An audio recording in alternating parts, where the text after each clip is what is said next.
Oh, okay. Well, Okay, so let me just merge this two, and then this looks like exactly identical. I will merge, yeah, because it actually does not matter. I will first open 547, and then let's see, is there any, oh, actually there's a, oh yes, there's string context, and click open the list view. right. This is a 547. I selected all, click the box edit, click the accounts.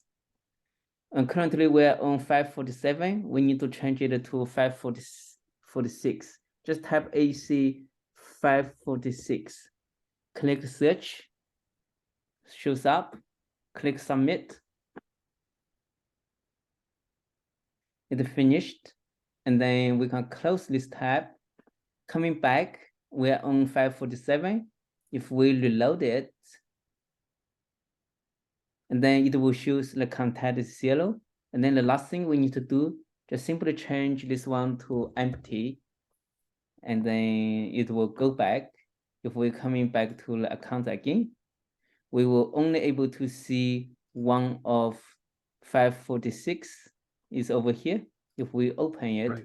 we should be able to see all the contacts being added over here. So we just added the string to here. So right now it's 4. Pretty neat.